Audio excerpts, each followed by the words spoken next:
예수님의 임재를 기대하며 기다리는 대림절기를 보내고 있습니다. 오늘은 대림절 네 번째 주일, 성탄을 바로 앞둔 주일, 이제 흰색 초에 불을 밝혔습니다. 이 흰색 초와 흰색 장식은 모든 어둠을 몰아내시는 빛으로 오신 예수님을 상징하죠.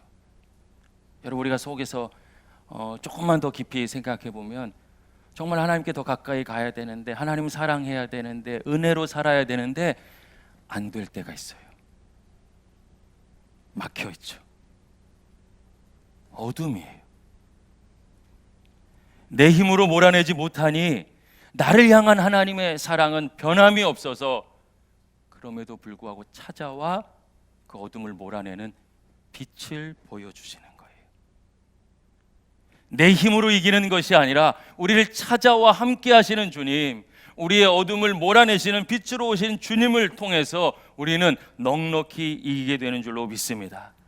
또한 이 흰색은요, 주홍같이 붉은 죄, 눈같이 희겠네, 우리를 용서해 주시고 구원해 주시는 구원자 예수 그리스도를 상징하고, 동시에 우리도 주님처럼 이렇게 희어졌어요. 새 옷을 입었어요. 빛나는 존재가 되었어요. 새로운 이스라엘, 하나님의 백성, 하나님의 자녀된 권세를 누리는 한 사람 한 사람, 흰 옷 입은 하나님의 백성을 상징하는 흰색입니다. 이것을 기억하면서 우리는 이미 오신 예수님, 또 오시는 예수님, 다시 오실 예수님을 기대하며 기다리는 것이죠. 그 주님이 나와 함께 하신다면 얼마나 큰 힘이 될까요? 그래서 성경은 그런 하나님을 임마누엘이라고 표현하고 있습니다. 임마누엘. 우리 말씀 한번 찾아볼까요? 오늘 읽었던 1장 23절 말씀.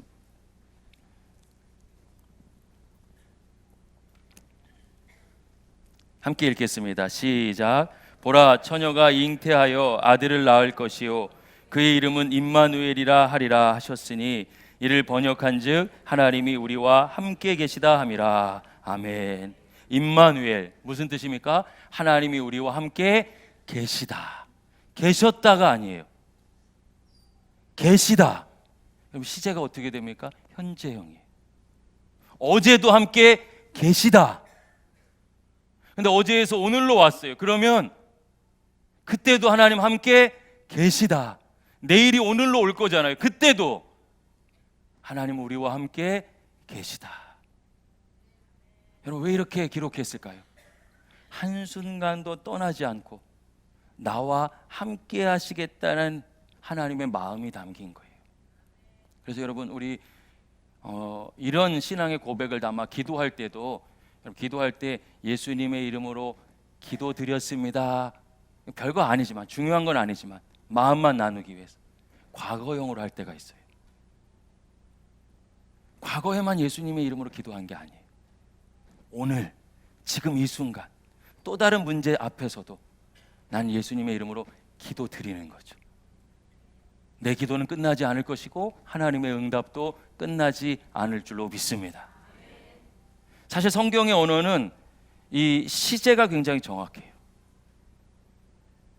우리 한글은, 우리나라 말은 시제가 정확하지 않죠. 더 정확한 의미로 같이 갔으면 좋겠어요. 주님 우리를 한순간도 떠나지 않는 분이셔요. 성경에 마태복음만 해도 이게 한 군데만 나오지 않습니다. 우리가 읽었던 1장 23절에는 임마누엘, 우리와 함께 계신다 하죠. 18장 20절로 가면은 예수님의 이름으로 기도하는 두 사람 가운데 어떻게 하신다고요? 함께 하시겠다. 내가 너희와 함께 하겠다. 마지막 마태복음 28장을 가면 예수님이 이렇게 이야기하십니다. 세상 끝날까지 내가 너희와 함께 하겠다. 복음서 전체의 내용이 뭐예요?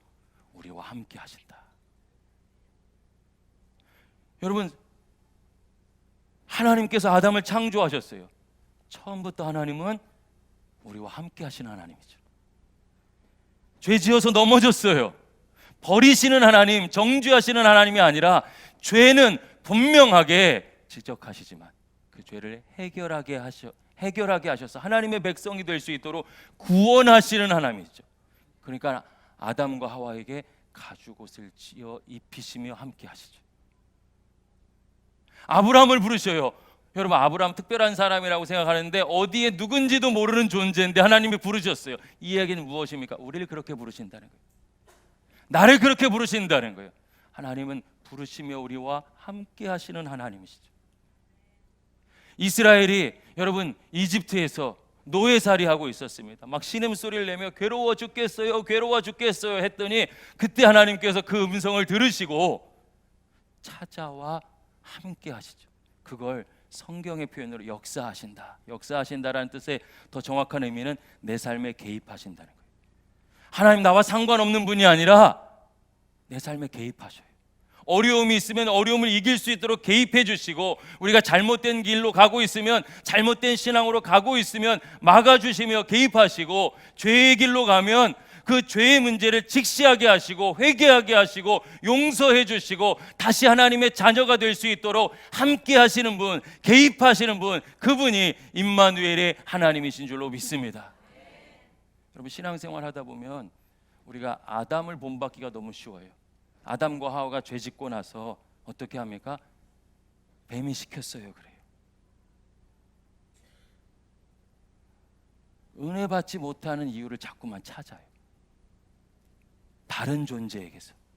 근데 여러분, 이게 얼마나 큰 불신앙이냐면, 그러면 하나님은 뱀보다 못한 존재입니까? 신앙의 묵상이 필요한 이유가 여기 있어요.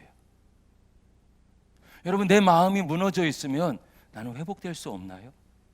내 마음보다 작은 분이 하나님이실까요? 오히려 어려움을 묵상하기 때문에 더 무너지는 거예요. 어려움은 사실이에요. 난 연약해요. 맞아요. 넘어집니다. 걸려 넘어져요. 그런데 하나님은 어떤 분이십니까? 그때 나와 함께 하시는 분이셔요.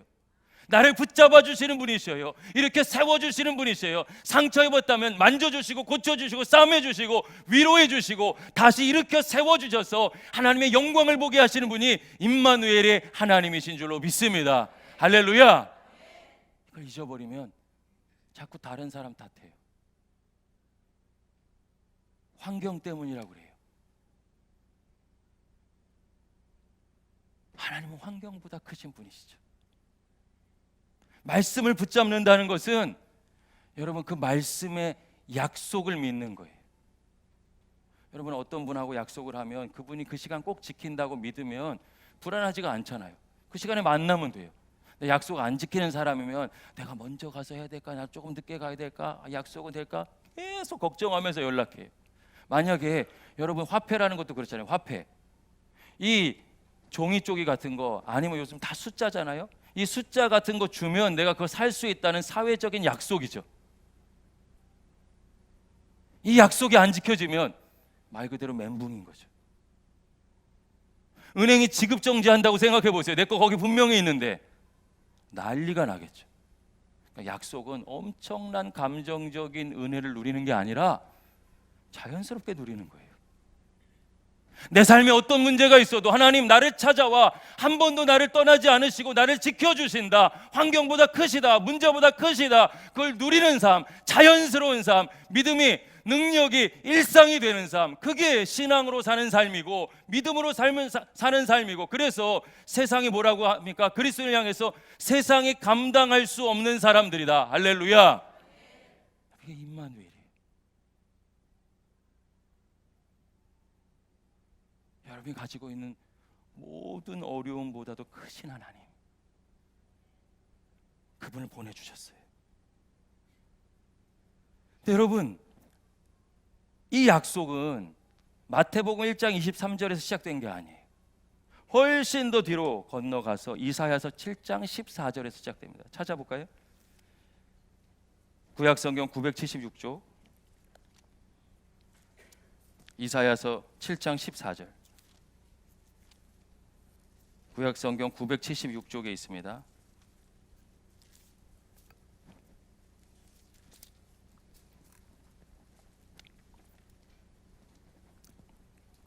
이사야서 7장 14절 우리 함께 읽어보겠습니다. 시작. 그러므로 주께서 친히 징조를 너희에게 주실 것이라. 보라 처녀가 잉태하여 아들을 낳을 것이요 그의 이름을 임마누엘이라 하리라. 아멘. 임마누엘이라 하리라. 마태복음에도 나오고 또 구약성경 이사야서에도 나오구나. 이게 연결되어 있는데 이 문자적으로만 생각하면 그래요. 그래서 이 안에 담겨져 있는 하나님의 마음을 알지 못한 채 문자적으로만 보면, 여러분, 그래서 2단 3단 사이비들이 비유풀이하고 단어 연결해가지고 하나님의 뜻이라고 이야기합니다. 그렇지 않아요. 이사야서 7장의 배경을 봐야 됩니다. 이사야서 7장을 보면 당시 남왕국 유다는 굉장히 어려운 상황에 빠져 있었습니다. 형제 나라인 북쪽 이스라엘, 자기들은 남쪽 유다죠. 근데 이 북쪽의 이스라엘이 엄청나게 부강해졌어요. 경제적으로 뿐만 아니라 군사적으로도. 그래서 여기 남쪽 유다, 북쪽 이스라엘, 그 위에 어떤 나라가 있냐면 당대 최고의 제국, 군사 강국, 최고의 강국 중에 하나인 아수르가 있습니다. 근데 북이스라엘이 얼마나 강성해졌는지 아수르랑 맞짱 뜨겠다는 거예요. 아람과 북이스라엘이 연합해가지고 남유다한테 얘기하는 거예요. 우리 아수르 치러 갈 건데 너네 같이 가자. 근데 여러분, 남왕국 유다의 입장에서는 인간적으로 생각하니까, 아니 그러다가 북이스라엘 연합군이 아수르한테 지면 우리도 완전 끝장나잖아, 이런 마음도 들겠죠. 그리고 또 어떤 마음이 들까요? 아수르 같이 가자고 하는데 그 말 안 들어주면 아수르 북이스라엘 남왕국 우리나라인데 북이스라엘 우리 괴롭히지 않을까? 이러지도 못하고 저러지도 못하는 두려움 가운데 있는 거죠. 그게 어둠이죠. 우리 신앙생활의 문제가 뭡니까? 항상 하나님의 뜻과 현실 사이 속에서 내가 어디 붙어야 되지?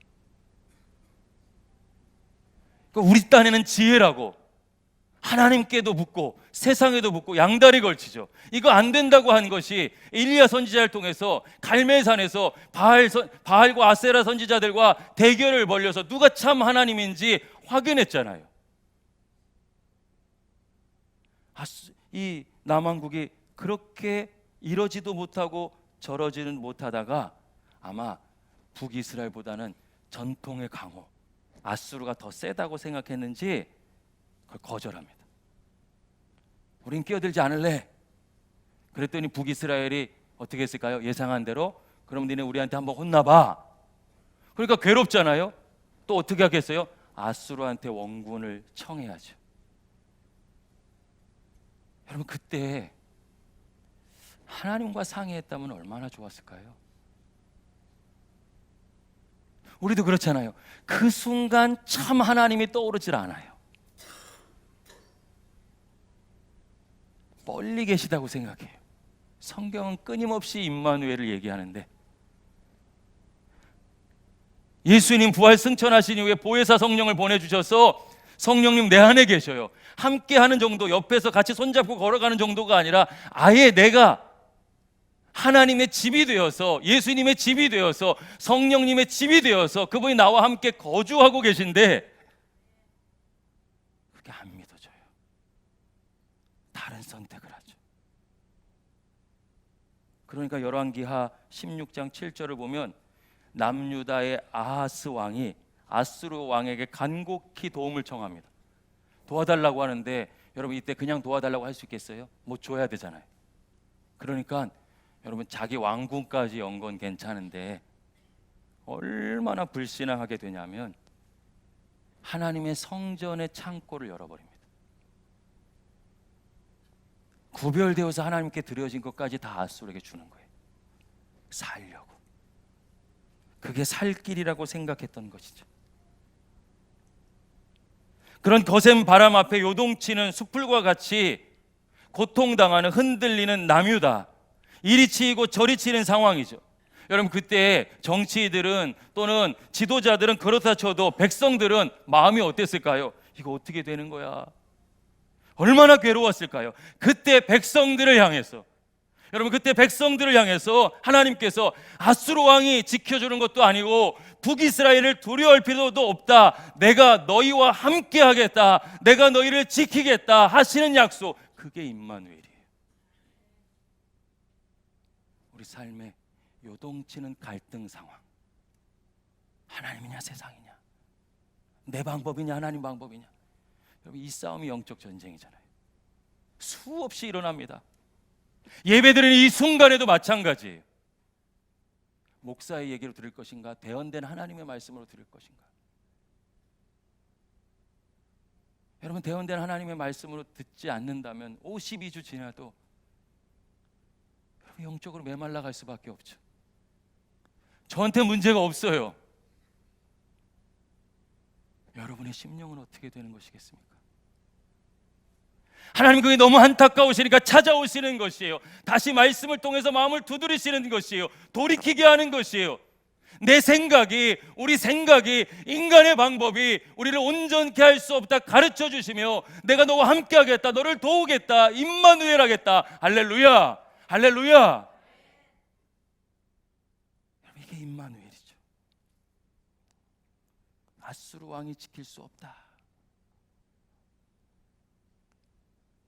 오직 인생의 해답은 예수 그리스도인데 자꾸 놓치니까 이젠 육신을 입고 찾아오시면서 함께 진짜 사시고, 하나님의 통치, 하나님의 다스림을 받는 것이 무엇인지 가르쳐 주시며, 귀신도 쫓아내고 병자도 치유해 주시고, 하나님의 말씀을 통해서 하나님의 백성, 임마누엘의 백성이 무엇인지 직접 다 가르쳐 주신 거예요. 그리고 우리 마음속에 함께 하시고, 이런 의미에서 임마누엘 신앙은 그냥 마음이 따뜻해지고, 우리가 은혜 받았다는 게 그런 거잖아요. 내 마음이 오늘 좀 좋아.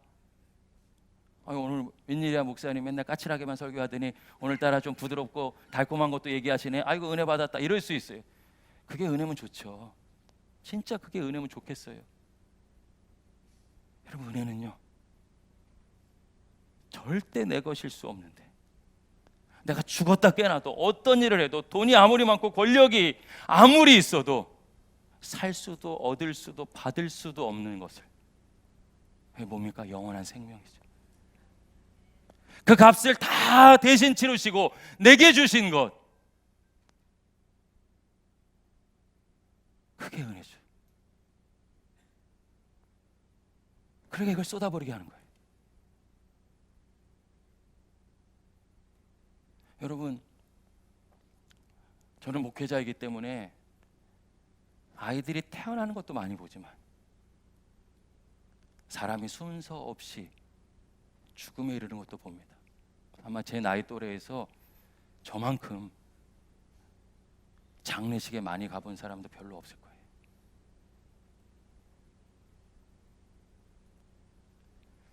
죽음을 앞에 두고 있으면 그때 하나님의 마음을 알게 되는 것 같아요.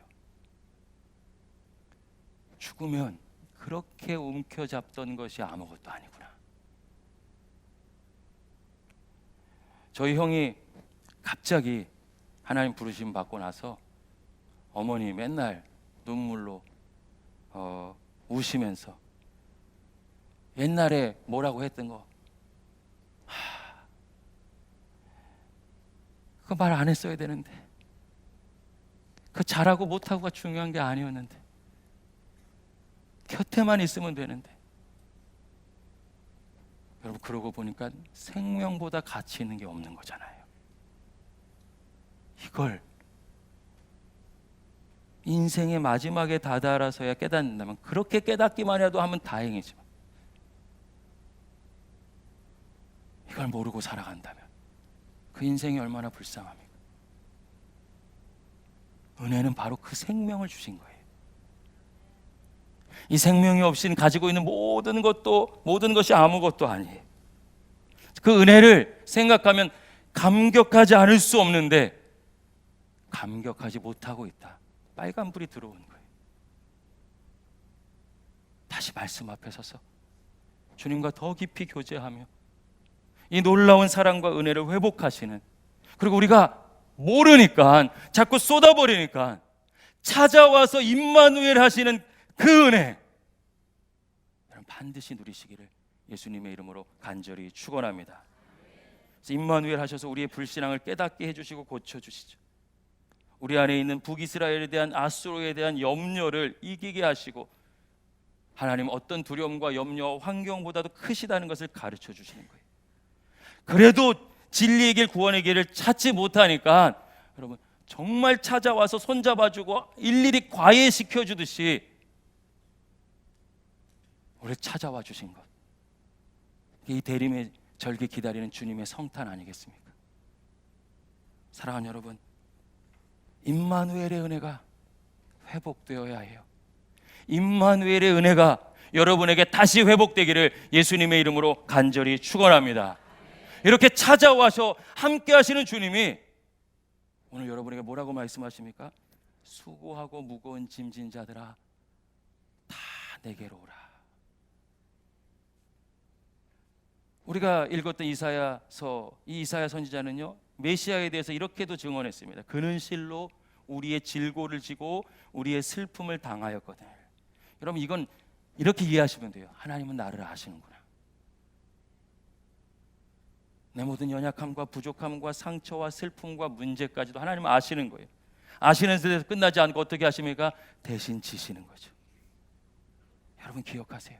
예수님은 이러한 우리 삶의 현실과 무게를 알고 계시고, 그래서 수고하고 무거운 짐진 자들아 다 내게로 오라. 내가 너희를 쉬게 하리라. 할렐루야. 여러분